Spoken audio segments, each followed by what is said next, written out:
Hey, everybody. Welcome to episode 102 of Eat, Drink, Write, an Urban Fantasy Whiteboard. Today, we're going to talk about pacing. We've talked pieces about pacing, but I don't think we've ever done a real deep dive on what pacing is. Yeah. So we're going to do that today. But first, how was your week? I think the same as the rest of the weeks. I know that's going to become a boring answer, but and also maybe a little bit worse. So A little bit worse.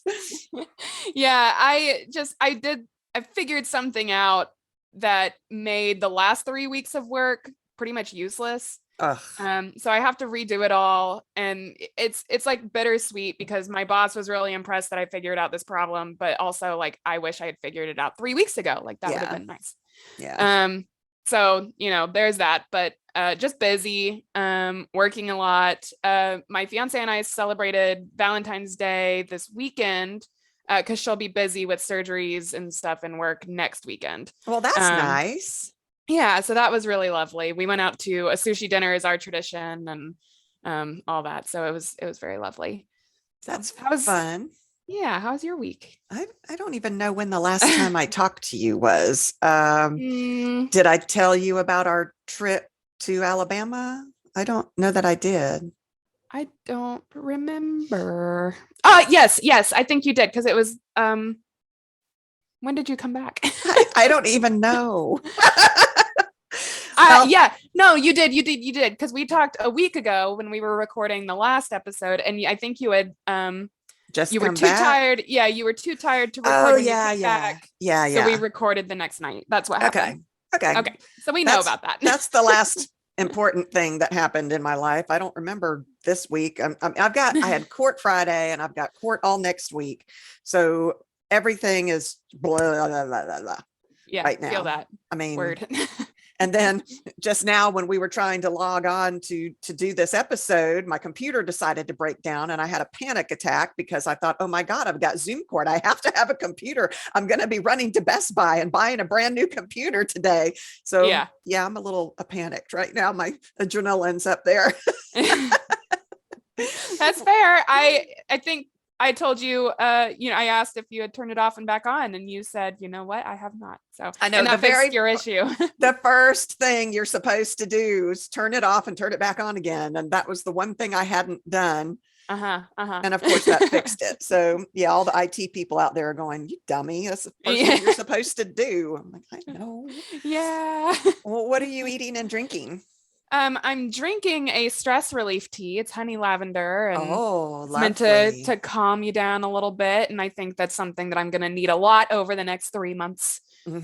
Because in exactly 3 months, I will have defended my thesis the day before. So I might be dead by then. We'll see. Yeah, I need to know that date to make sure I can plan court around it. We can talk about it, but yeah, definitely. Yeah. But I'm not missing that. So if I have court, somebody's going to have to cover for me. Yeah, I'll let you know. It's not set in stone yet. I'll know more in a couple of weeks. So I'll let you know. Wow, that's crazy though. It's a little nerve-wracking, hence the stress relief tea. Yes. Well, I went the opposite way. I'm drinking coffee with lots of sugar in it. So I'm going to be bouncing off the walls. That's not stress relief. No, it's not stress relief, but I've got that peppermint mocha creamer in it. So it's very tasty. That sounds lovely. Yeah, it is lovely. That's awesome. It's also very early. Like we're actually recording early in the day for once.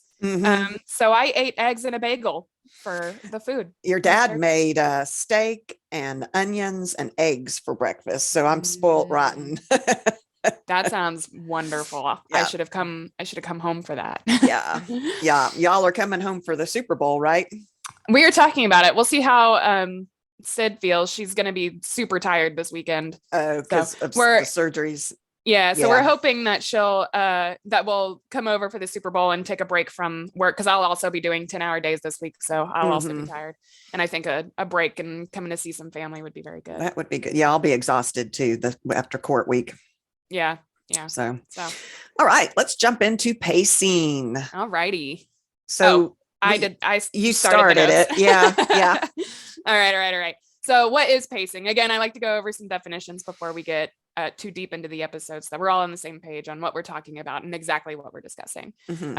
So pacing is a huge part of creating a well-rounded and cohesive story, to like make it make sense for your readers and to have it feel right, I guess.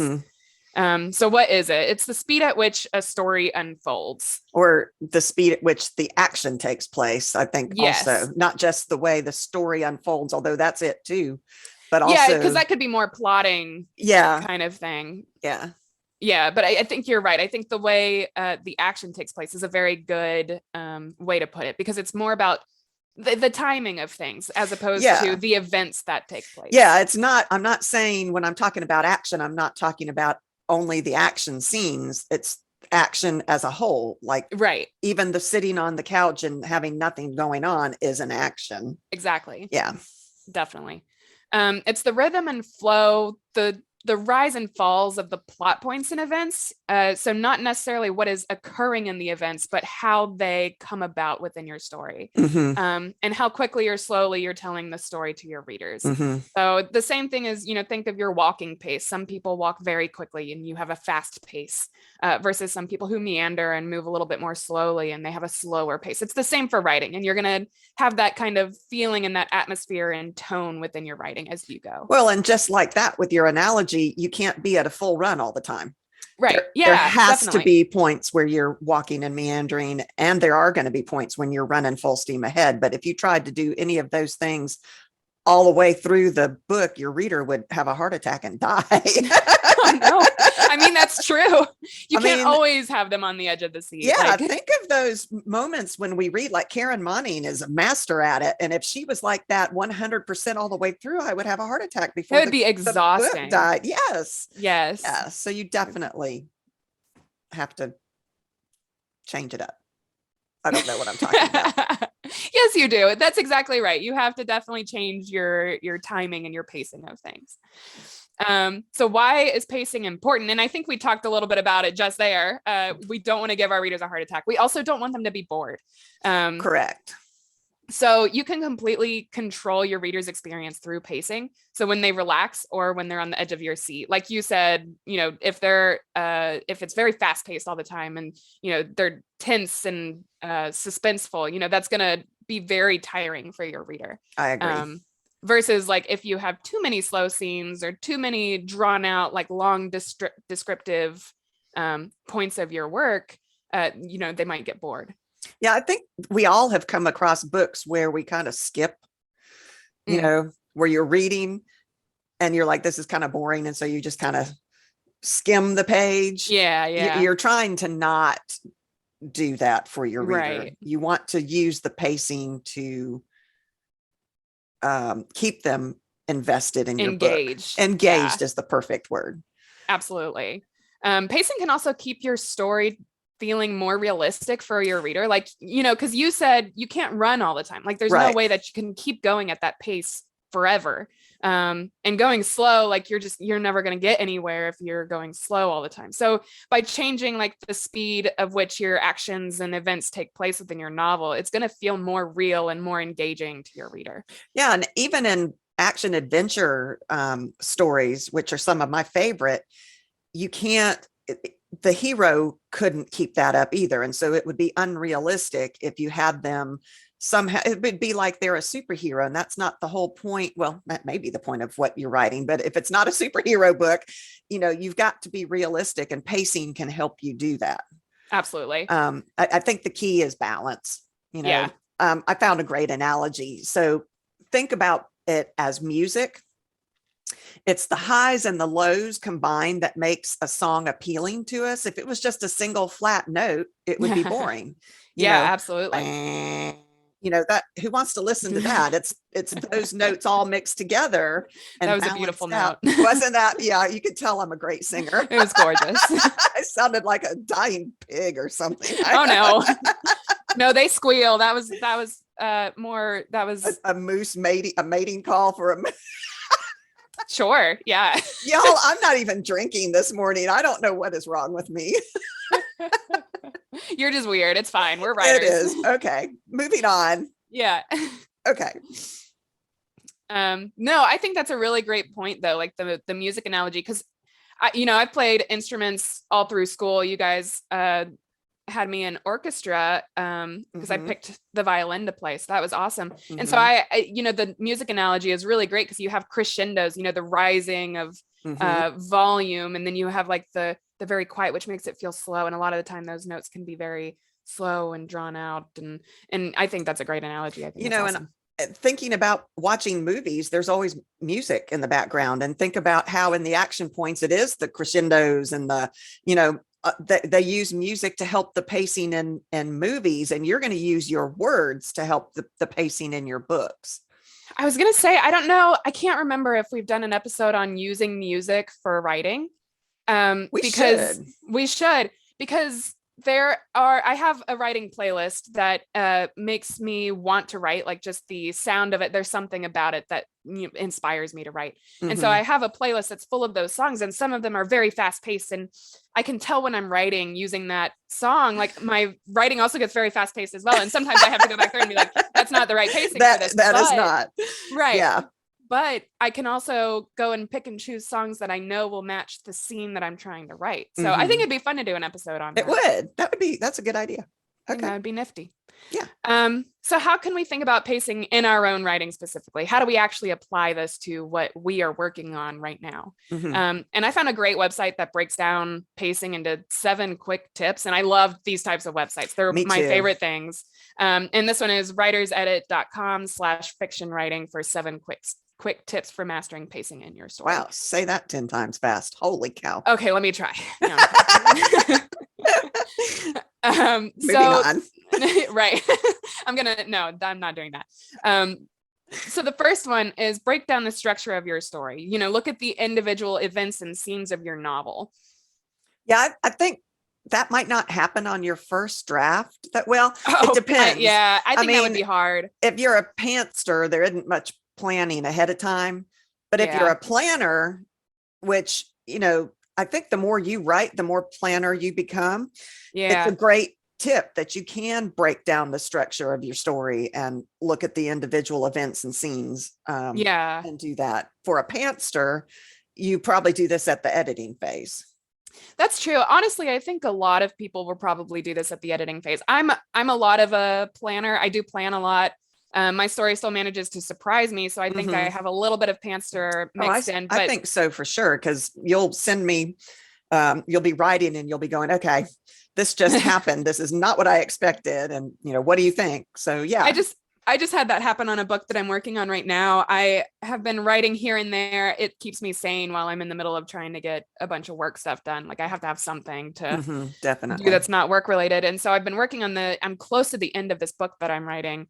And I had this, it wasn't a problem or a plot hole really, but like just a piece of information that just popped into my story and just decided, hey, this is how it is. And I was like, you know what, that actually makes a lot of sense with what I did earlier in the book. So I'm going to keep that. But I do think that a lot of pacing and getting the pacing right is going to come out in editing. Because while I have that happen, like I know I need to go back and look at, where that fact came from and make sure it works with, how I build up to that piece of information. Yeah, because sometimes when I'm writing, I'm at point A and I know what point B is. And so sometimes in my first draft, I'm just writing to get to point B. And I have to go in later and, like you said, fix the pacing, fix the word choices to make it flow the way. But in my first draft, I know this is where I want to be and I'm trying to get there. Absolutely. I do that too. I think every time you read one of my first drafts, you say, oh, it's a little skeletal. And then as soon as I give you a rewrite, you're like, this is much more fleshed out. This is great. Definitely. So I think editing is definitely going to be a big spot for fixing pacing. Yeah. The one book that you have read, that you wrote the first draft that I thought was just beautifully written from the get-go was Louis and Delaney. Yeah. There wasn't a single part of that where I was like, oh yeah, she's going to go back and fill that in. I mean, it was good from the beginning. Well, I rewrote that one and you still haven't read the rewrite. I have not read the rewrite. I've got to do that.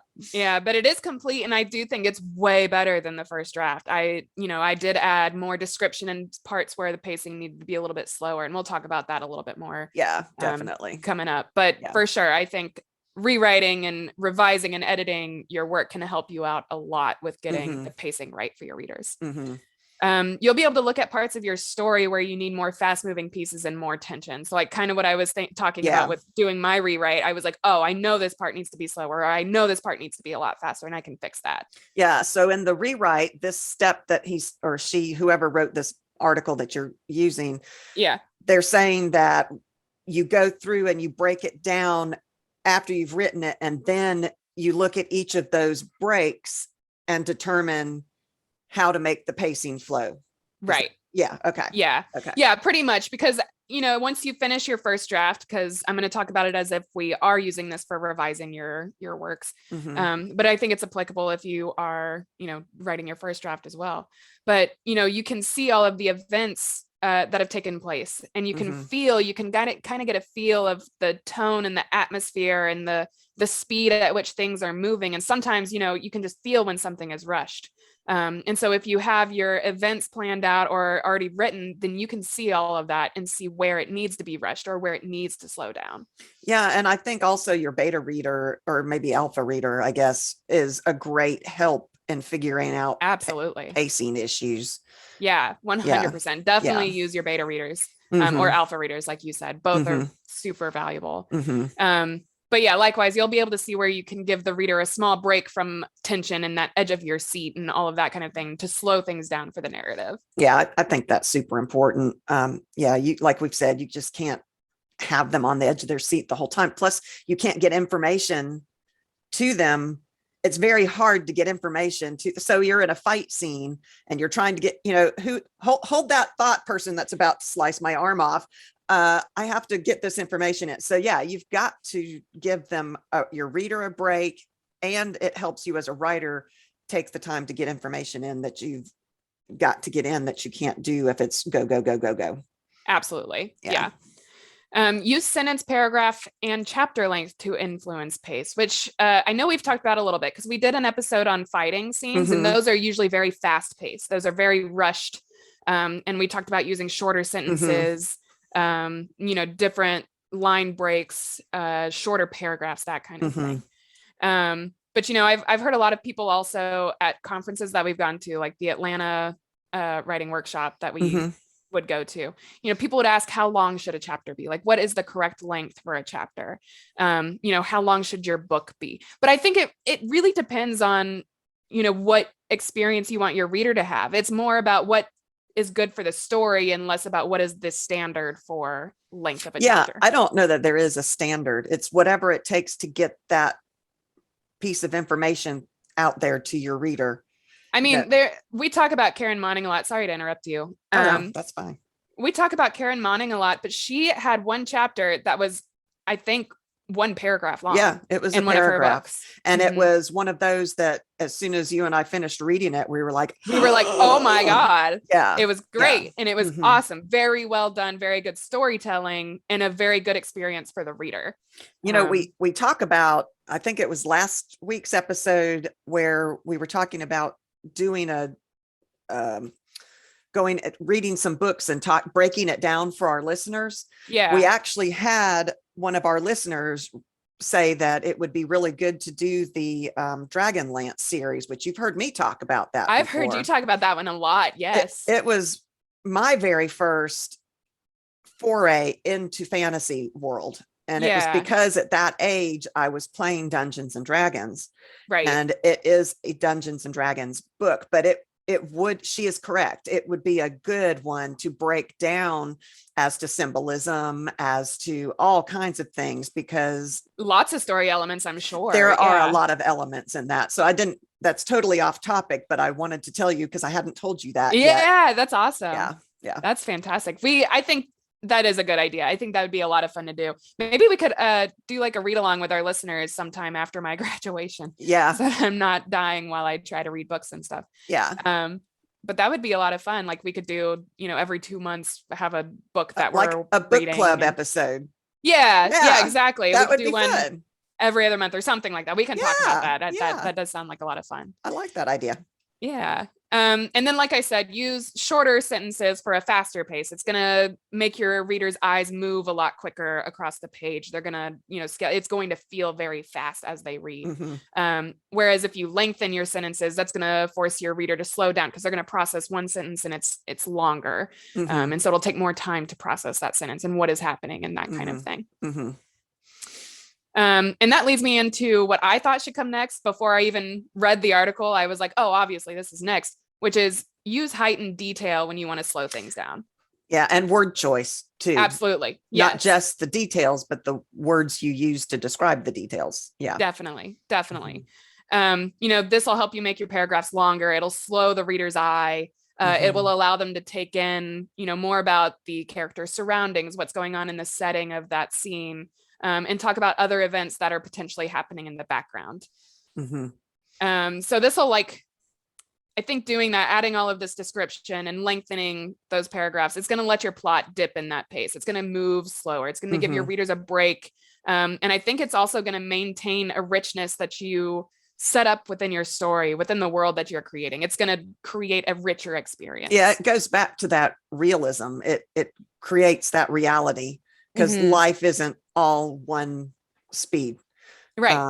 And as I said before, it is really hard to get, you've got to get certain information in that you can't do while someone's hacking your arm off. There have to be moments that are slower to move the actual plot forward because absolutely, although action does move the plot forward, it can, but there are other ways. You don't want the plot moving forward all in one way either, because that becomes boring as well. It does become monotonous. Yeah, absolutely. Yeah, for sure. Do you chop off your character's arms often? Apparently, I'm thinking about it because that's come up several times today. I was just curious. It sounds like it happens a lot. And I just, I'm trying to remember all of your books. I know how many of them are armless. All of my characters are going, oh my God, she's talking about me. This is coming They're just going to creep back and within the back of your mind. They're just gonna be I'm going to just scoot back here. I'm going to be quiet for a while now. I'm not going to talk. Use introspection to develop your character and control pace. Oh my gosh. Sorry. My we're not brain drinking. I promise. I don't know no, it's tea. It's not even spiked. But I'm guilty of using introspection, especially with first person characters. I think it's way easier to use introspection, because you're within your character's head at that point. You say that like it's a bad thing to do that. No, I don't think it is. I guess I did say I'm guilty, but I do use it a lot. It's something that I use a lot. And, another author, which we talk about all the time and already have in this episode is, Karen Monning. The Fever series is one that uses a lot of introspection, and that's based, the character Mac is based in a lot of introspection. So it becomes a very, almost philosophical type of series where, you're trying to think about, who am I? Why am I doing the things that I do? Do I actually believe these things, etc.? I mean, introspection can also have different paces. You can have that epiphany, which would be a fast pace where you're like, holy shit, this is what, I never understood that this is why I do this or whatever. Yeah. And you can have a slow introspection where you're like, and you're pondering things. So introspection can be a variety of paces. And, absolutely, like I said before, it's hard to reflect on yourself and you be introspective if you're fighting for your life every second of the day or about to have your arm chopped off. Right. So I think that's the point, is that, a lot of the time your character is not going to have time to introspect if they are in the middle of a fight or if they are in the middle of doing something or they've got to find this artifact or yada, yada, yada. So I think that's what it's saying is if your character has time for introspection, that does allow for a dip in pace. Yeah. I think I know why I'm talking about chopping arms off. I've been watching Criminal Minds. And one of the serial killers was chopping off the arms and heads and legs of his victims. So I think that's where it's in the back of my mind. It's wow. So your books are going to be a little violent these days. Yeah, my characters are very scared right now. Yeah, they're like, please stop watching violent TV. Okay. Good grief. Also, a lot of character development can happen through introspection. And that's something, Oh, yeah. character development is one of my favorite things. It makes sense why I use it a lot, because I love character development. But introspection can reveal motivations, provide understanding, a sense of empathy, and help your characters be more realistic, because everybody thinks, we all think to ourselves. We obviously have the way that we think is, a form of self-introspection. I like introspection when it does lead to that epiphany where they've thought something is correct their whole entire life.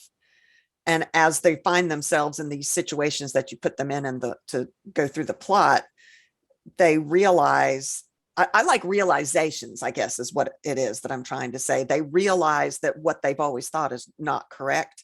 And there's a huge amount of development and growth for the character arc in those moments, which can be fast or slow depending on how you read it. That's very fair. I want to point out that is also very frustrating to realize that things are different, because I just did that at work, and it's the most annoying thing in the entire world, because it's not even just 3 weeks of data that I lost. It's like, I've been doing this, I have been working really hard to do these 3 weeks of data, but it applies to data that I did before this as well. So it can be a very frustrating realization.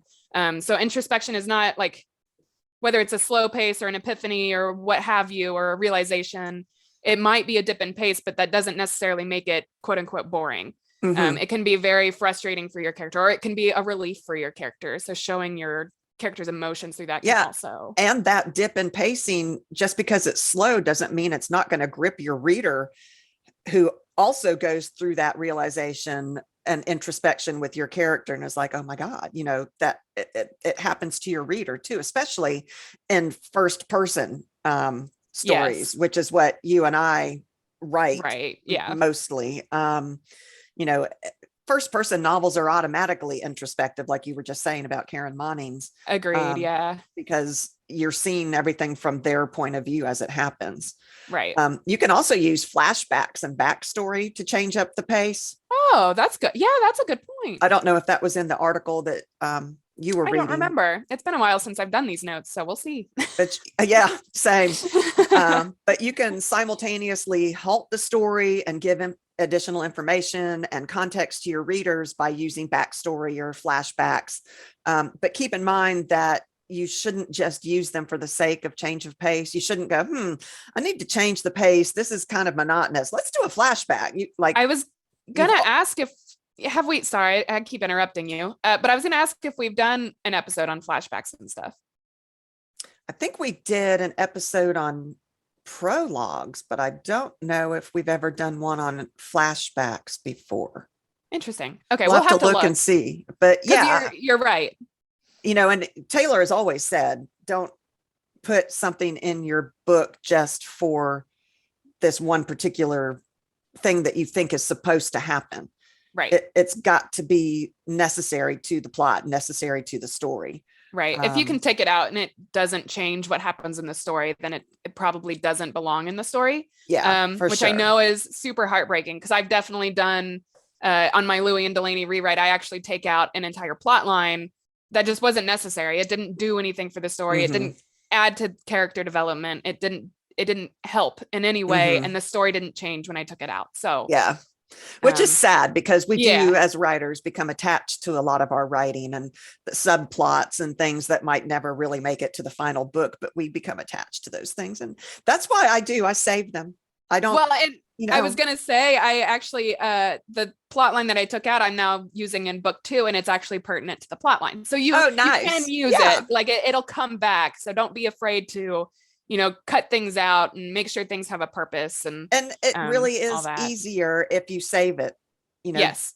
Somehow deleting it permanently is just heart-wrenching, but set up a folder for that particular story and cut out scenes in there. And then, like Taylor just said, you might go back and use those in episode. See, I've been watching too much TV series book 2. Yes. Yeah, absolutely. Yeah. So like on top of that, ask yourself what is necessary to include and what isn't. You want to strip your story down to its essence. You want to make sure that you have everything that is absolutely necessary to get across the story that you want to tell, and then see if there's anything else that you need to add. Which you really are going to have to do that anyway for writing your query letter and your summary and all of that. So this is a good time to start thinking along those lines. It just happens to be that you're looking at it at this point for pacing. Definitely. Yeah, for sure. Ask if everything in your novel contributes to the plot, character development, or the reader experience. Like, I feel like I forget that one a lot. I'm like, oh, this isn't necessary to the plot, but it's also like something that's very good for the reader to have, maybe invoke or evoke. I don't remember the right word there, but some emotion or empathy for your characters. That is important for your reader experience. I haven't ever thought of that, looking at it from when I'm cutting things or editing things. I have never looked at it from the reader's experience perspective before. That's very smart. Very smart. I'm very bad at that. I think it's important because we as readers, we talk about Karen Monning a lot, and how that one chapter that was only a paragraph long was such a great reader experience. The way she titles her chapters, great reader experience. So super important to think about that aspect as well. And, if pacing needs to be faster because it's been slow, that's for the reader experience. Off topic a little bit. On Twitter, I ran across a question where someone asked, do you write stories based on what you want to read, or do you write stories based on what you think a reader wants to read? Do you want to hear my answer? Yeah. Or what I think would be the answer? Yeah. I think you should absolutely write for yourself. There's a reason that you're writing. There's a reason that you've wanted to tell this story. So tell the story that you want to tell, and then on revision, think about what would be good for the reader's experience. That's my same answer too. I've never gone into writing. That's not why my characters talk into my head. They're not saying, hey, Joe Blow out there wants to read this story. They talk to me and they're telling me their story, and I want to write that story and read that story and learn about these people. It has nothing to do with I'm writing this to make money, which I wonder if that's something that published authors do have to worry about, because once you're published, you have a agent who's telling you, you've got a deadline. I don't know. I wonder if that affects them. Well, I think it's super important. I'm obviously not published, but I think it would still be very important. As I almost had fuzz fall into my teeth. Yeah, I saw that. And I'm like, I've got snow in my background and you've got snow in front of your computer. It was aiming exactly for my teeth. So, oh no, what was I talking about? What was I saying?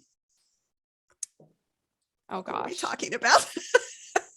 Oh, I think it's super important to have fun writing your story. If you don't have fun writing your story, then your reader's probably not going to have fun reading it. If you're bored with the scene, your reader's going to be bored with the scene. So I think definitely write for yourself, get out the story that you think is fun, have fun with that. I imagine published authors have the same thing. Patricia Briggs talks about, she'll keep writing Mercy as long as people love it and as long as she's having fun writing it. I think that's the one job that I can think of that you really do have fun doing. And if you're not having fun doing it, affects your reader's experience and you're not going to sell those books. So I think you have to write for yourself.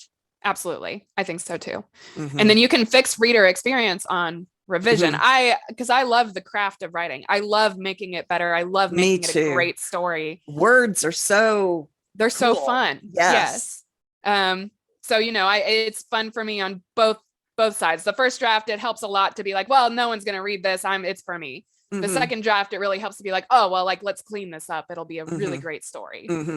So interesting. I didn't mean to take us off topic, but I just thought about that. I saw it on Twitter, I think this morning. Yeah. Awesome.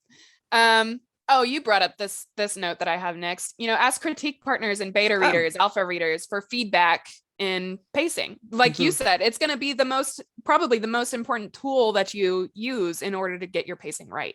And they may not be able to explain that it's pacing. Like one of our beta readers is your sister, Courtney. Oh, yes. And she's not a writer. Well, she writes scientifically, beautifully scientifically, but she is not a fiction writer. And so I don't know that she would read it and say, oh, your pacing is off here. But she can tell you this part was boring. Yeah. Or this part made me uncomfortable. or like this part was too fast. She was reading a book series, and she and I talk about books every now and then. And she said that the first book wasn't very good. And I was like, well, why? Like, what makes you say that it wasn't very good? And she was like, well, the story was fine. Like, I was interested in the story and the characters and stuff. And she was like, but it was just very, like, it was just rushed. Like, one moment they were in the castle, and the next they were, at a campground, but they like busted someone out of jail, and it all happened within like 3 pages. And I was like, oh, well, yeah, that's a pacing issue. Yeah. And see, she didn't know to call it pacing. She couldn't have Right. sat down and said, okay, Taylor, your pacing's off, because she doesn't write. Right. But they will be able to explain to you that there's a problem there and why they're uncomfortable reading it. Absolutely. So, yeah. Definitely. Yeah. Beta readers are super important for it. I will, hammer that into my own head, because I think beta readers are so important for pacing. Yeah. Poor Sid. She's been wanting to read my freaking fairies book forever. And now I think she's probably too busy to do it. I never did get it to her. Yeah, she'll be busy for a few months, but she'll have a break in April. So send it to her in April. She'll be good to go. Okay, very cool. All right. But yeah, they can tell you where the story feels disjointed or inconsistent, where it should feel more urgent or where it should provide more attention, especially if it is, a beta reader that is experienced in writing themselves. Like if they are also writers, obviously Sid, she's not a writer. She just enjoys the story, but she can tell you also, like Courtney does, well, that part seemed a little fast. I don't know why. Like, I don't understand, how these things happen within 5 pages. Yeah. Yeah. Good point. Yeah. Yeah. So, I guess we summed that up. I was going to say, that they're able to tell you when it was boring and all that, but we've already covered that. Definitely. Also, for beta readers and stuff, we did do an episode on that. If you're interested in that. I don't have the episode number off the top of my head. I really should look those up when I make comments like this in my notes. Me too. But well, and we're at 102, I said. Yeah, I mean, so there's a lot to go through, but we do have a good one about how to find beta readers, what to look for in a beta reader, and how to be a good beta reader, and how to be a good beta reader. Yeah.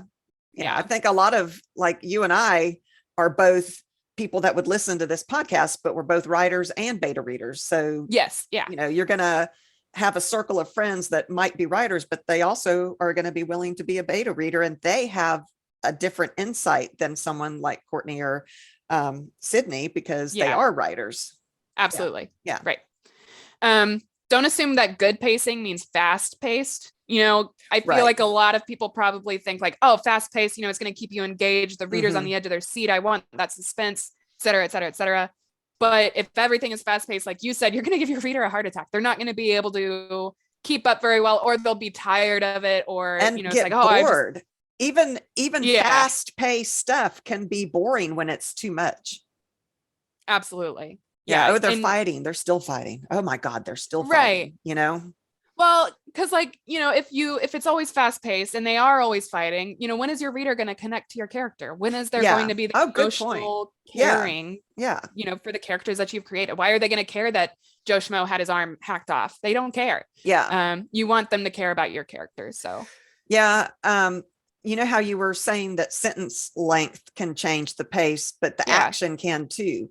You can make the actual actions can be fast paced or slow paced. What do you mean? Like we were talking about walking versus running, the action, I see. The thing that they're doing. Like traveling, you can either be at breakneck speed or you can be at a slow meander. Yeah. Or the action could be, they're waiting for something to happen. Like in Criminal Minds, there's a stakeout. And so the action of sitting in the car is slow paced, but there's also the hint they're waiting for something to happen. So the anticipation. You can use that as well. And while they're sitting waiting on a stakeout, that's a great time to have character interaction. That's a good point. Waiting, which can also change the pace. Definitely. That is a really good point. I visited one of my favorite resources of all time, Masterclass. I use them all the time too. I love Masterclass websites. So if you're ever like stuck on a writing topic, first of all, you can submit a request to us, but we'll do an episode on it. But you can also Google it. And a lot of the time Masterclass will pop up, and there are some really, really great tips on Masterclass. So, keep characters physically moving during dialogue. I thought that was so good. We've done an episode on dialogue. We did. And we did talk about, what did you call it? The talking head? Yes. Yeah. Yeah. Where there's Where no action. It's just, it's just pure dialogue. Yeah. You don't know what your characters are doing. You don't describe what they're doing or how they say things. It's just pure dialogue. And that can get very monotonous. It's very boring for your reader to read just a page of dialogue. Yeah, I think that episode was episode 16. I actually knew that one. The dialogue. How do you know that one? I don't know. Cool. I liked that episode. Fair, yeah. That really is something I have always struggled with, is, dialogue. So I enjoyed doing that episode. I learned a lot. That's fair. Yeah. Okay. So episode 16, we do talk about keeping your characters moving, taking actions between dialogue, between sentences that characters are talking about. It's a really great way to keep your readers engaged and keep action on the up and up, even while characters are having a conversation. I think dialogue is crucial in many, many ways, as we talked about in our episode, but it is definitely a good way to shift pacing. I mean, think about because I do this to my poor husband. My brain goes 50 million miles a minute. And so we'll be talking about something and my little brain will have something come in and I'll all of a sudden go, oh, but da da da da da. And he's like, what? Where did that come from? But you can do that in your novels too, to shift pacing and make it better, faster, slower, whatever it is you need to do. Absolutely. Yeah, good point. Reveal information selectively. I thought this was also a really great tip. How much information do you want to reveal? When do you reveal it? It plays a pretty big role in creating tension and suspense in your novel. I mean, suspension too. You are suspended. Yep, we're writers, all right. You can tell. Yeah. I am a writer. I'm not a talker. Okay. Well, I'm a talker, but not in a good, eloquent writer way. Yeah, as they can tell from our blog, we both have issues saying what we're trying to say about writing. Clearly. Beware of info dumps too. Not only does that slow down the pacing, which might be what you're looking for, but it is boring. And I have a huge problem with info dumping. Oh, yeah. And I don't realize I do. And it's not until I have a beta reader read it and they're like, that's an info dump. And I'm like, no. No. Oh, I do. I have a problem with it. So yeah, beware of that too. Even though it does help slow down and you're getting information that you need in there, don't just dump a ton of information like I do into that part of the book. Yes. That's a super good point. When and how you do it. Definitely. I'm glad you mentioned that, because info dumping is I think something that a lot of writers, if not all of us, have an issue with at some point or another, be it at the beginning of our writing journey or even like in the middle or towards the end. I think we all have that problem. And, that's something that you can phase out in editing, but it is a really good idea to keep your eye on that, your mental eye on that. I had a better way to phrase that. And it just, whoosh. I thought that came out good. A mental eye. I like that. Well, thank you. Appreciate that. Read your work out loud. This goes for all kinds of editing. I think we've talked about that before. I have Word reads to me. So I'll turn on Word and I'll be doing the dishes just to listen to my book, and it'll catch typos and all that kind of stuff. But it's also going to give you a really good sense of your pacing. Like I was talking about Courtney's issue with that book that she was reading, where, in one page they were doing this, and then 3 pages later they were somewhere way different and doing something completely different. It can give you an idea of like how awkward the timing is and the pacing is. Does it flow? Is it boring? Is it too fast? It can give you a good feel for that. Yeah. Speaking of that, for our patrons, you did a PowerPoint. Yes. On how to keep up with the timeline. Oh, yeah, my timeline. Yeah. So if you support us, then you'll have access to that. She did a really good job. Thank you. And timeline also goes into pacing. I mean, yes, because like you said, Courtney said, how did they get from here to here? And you've got to make not only that work, but you've got to make the pacing of that work too. Do you want to actually have them walk through the hill to go through the door to get, or are you going to somehow, you've got to do it logically so that your reader's not going, how the hell did they do that? Absolutely. You can't travel through, it takes more than 5 days to get where they were going or whatever. Right. Yeah, no, definitely. And my timeline, PowerPoint has saved my life. It's just something I came up with just over the years of writing, and it just helped me keep myself organized and my pacing organized, and the events in my novel organized. And I block it out by chapter, so it gives me my idea of like how my chapters are moving, what pacing is involved between chapters. So I was talking about earlier, lay out your book. That's what my timeline does. It just lays out your entire novel by events and by timeline. Super, super helpful. When you start your novel, do you know the time frame that it's going to take place in? No, absolutely not. Me either. I just want, Frickin' Fairies is set in the fall, and it actually ends up being in like a 2-week time span that this happens. But I didn't know that when I sat down to write it. I wondered if you planned that kind of thing. No, not at all. And sometimes I do end up changing the timeline based on like, oh yeah, that doesn't make sense that work. It would be, or I need more time between events. And so I'll just like throw in a day, which, requires rewriting and editing, but it fixes the pacing. And the timeline does help a lot with that. Sure. So support us and you'll have access to that. Yeah, go get that. It's a lot of fun. I color coded mine. I put in the template that I gave you guys, like all of that. I color code, I do it by slide, I all that kinds of stuff. So go check it out. It's super fun. Yep. Another good resource that I glanced over was the Write Practice. I've used them before too. Yeah, I think I've also used them before on episodes that we've done. So go check them out. They've got a lot of really great topics. If you're struggling on any aspect of writing, we probably maybe have an episode on it. But also check out those because we use them as a source a lot. Scene changes and point of view switches are opportunities to move at a different pace. So switching, if you're in third person or even first person, depending on how you're writing your novel, switching from a character to another character is a really good way to take a break. You can end on a cliffhanger with one character and then the other character is, eating breakfast or something like that. Yeah. So, good point. Yeah. So that's a really good way to change your pace. The first sentence of each scene sets the tone of that scene, and the tone and pace are fundamentally linked. If you have a tone that's going to be calm, then it might be a slower paced scene. Did we do an episode on tone? I think we did. I want to say yes. I think we did. I think we did it might have been a mini episode because it might have been.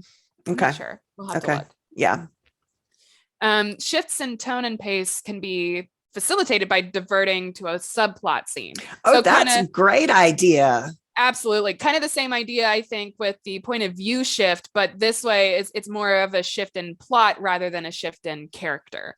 Yeah. In my very first book, which I need to totally rewrite, the high fantasy one, I do have a whole lot of characters going on. So I switch character point of view a lot, and it is a perfect time to change the pace. Yeah. And then another book that did that was The Wheel of Time. Yeah. Which they've actually made into a series now on Amazon. I've watched a couple episodes so far.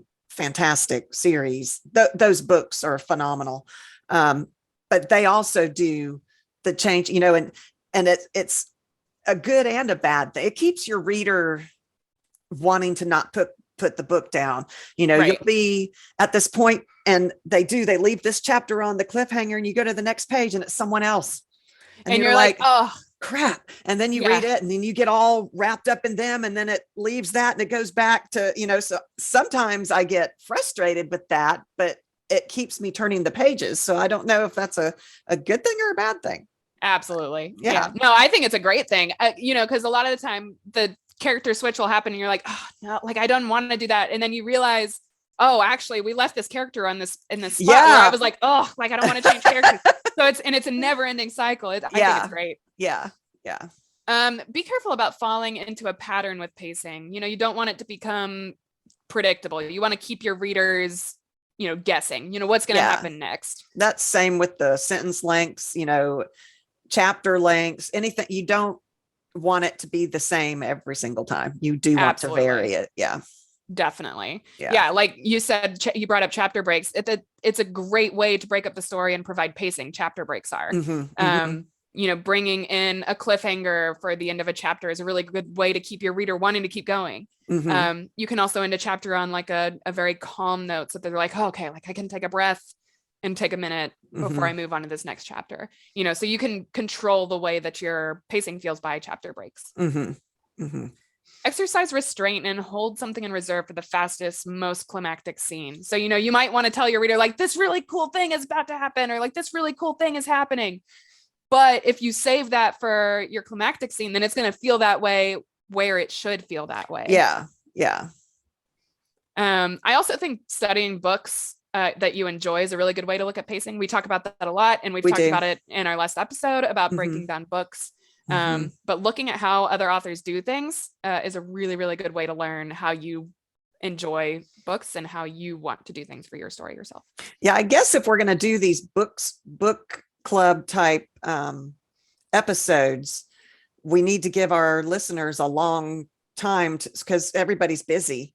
And so we need to like give them a month advance. Next month, we're going to talk about book 1 of this series so that they can start reading and we can start reading, which isn't going to be until after she graduates, because she doesn't even have time to read right now. More than 3 months from now. Thank you. Yeah. But, and maybe we can post we'll come up with a book. I mean, we could do the Dragonlance book. I don't think you've read it. I have not read it. That would be fun. Although I will say reading books that I haven't read before might be difficult just because I will be invested in the story and we'll forget to look for symbolism or whatever we're talking about. I mean, and Karen Monning, Patricia Briggs, those would be great author. Kresley Cole. Some of my all-time faves. For sure.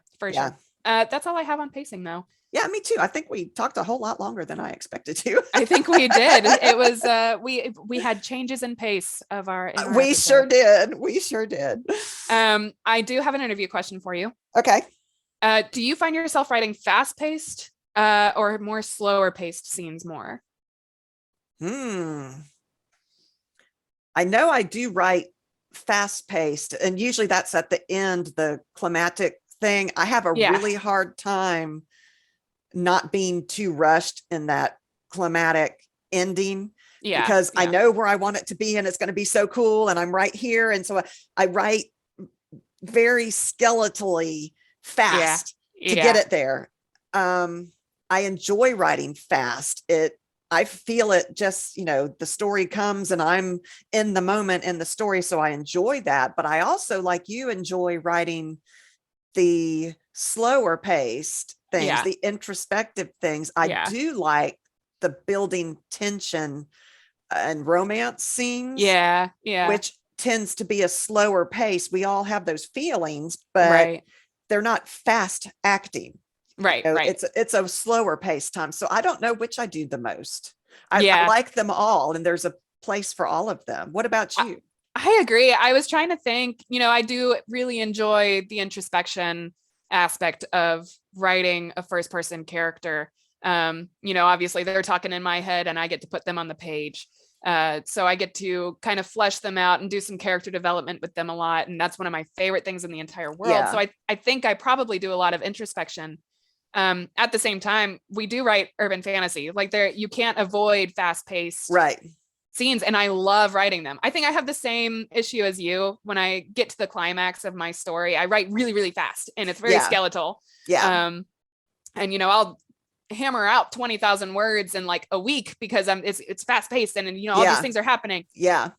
And it's still like the book itself also feels very fast paced because of the way that I'm writing. And it's very fun, and I can feel myself thinking about those fast paced scenes where it's like, oh, what's going to happen next? How do I describe the way that her arm is getting chopped off? For example. That's the theme of this show today. It is. So I love writing fast-paced scenes, but I do thoroughly enjoy getting the characters to know each other and developing character relationships, not just romantic, but also friendships. I think writing friendships is also one of my favorite things because it doesn't get done very often. I like the humor, and I don't know if those are fast-paced or slow-paced. I would say probably slower pace. I don't think we can also divide it into two camps. I think Like you're right. I think there's got to be some middle ground there, because you can't have just slow and you can't have just fast, and sometimes there's a middle. In Frickin' Fairies, she gets herself into these situations that are super funny, and there's some of my favorite scenes to write. I do enjoy these humorous things, and some of them are slow paced. Absolutely. And some of them are action scenes where these things, she's like, I can't believe that. What is happening? Yeah. Yeah. How did this happen? How did we get here? What is my life? So yeah, Definitely. I guess I think I do both fast and slow and in between. And I think that's as it should be. I think when I first started writing, like a decade ago, I did a lot of fast paced because I was like, action, action, action. It sounds, I want this fight to happen. I think it's really cool. And she gets attacked here and da, da, da, da. And the more that I've grown as a writer and as a reader, I love diving into the character themselves. So I think I've managed to bring in a balance between fast paced and slow paced. Yeah. So, okay. I also have a sentence challenge for those of you who are interested. Again, use this sentence anywhere in a work of writing that you're working on, or create a new work if you wish. But this week's sentence is, it was a race and I lost. Ooh, that's a good one. Yeah. You want to do the outro? Called the outro. The outro. Thank you guys so much for listening. We really enjoy doing this podcast for you guys. It's super fun. We obviously love talking. Even if we're not drinking alcohol, we can obviously talk a lot. We appreciate you guys listening. Come and follow us on all of our social media. We have Facebook, Twitter, Instagram, all the good stuff. And the best way to find those is on our website. So eatdrinkwritepodcast.com. I think I said that right. And then the best way to get in touch with us, you guys are great about leaving comments on our YouTube videos. Oh, that's another one. Go check us out on YouTube. We do have YouTube videos that we post for these episodes. The best way to get in touch with us is at our Gmail address, which is eat.drink.write.podcast@gmail.com. And we love getting emails and comments from you guys. It is awesome. And I'll get more involved after I graduate and getting to talk on social media and doing all that stuff. And more stuff to come. Yeah. Love to chat with you guys. And thank you all for your support. We really couldn't do it without you.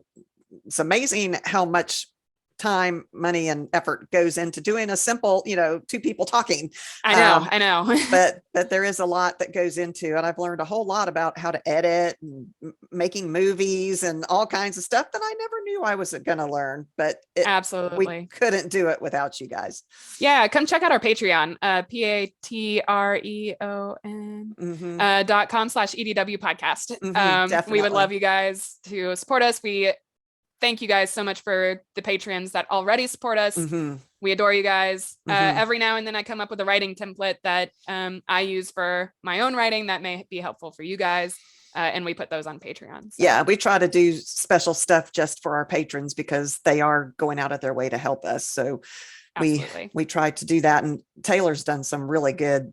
I'm not creative that way and coming up with templates like that, but she is, and she's done several, and they're on our Patreon. I appreciate that. So thank you guys. Thank you guys so much for listening. All right. We'll see you next time. See you next time.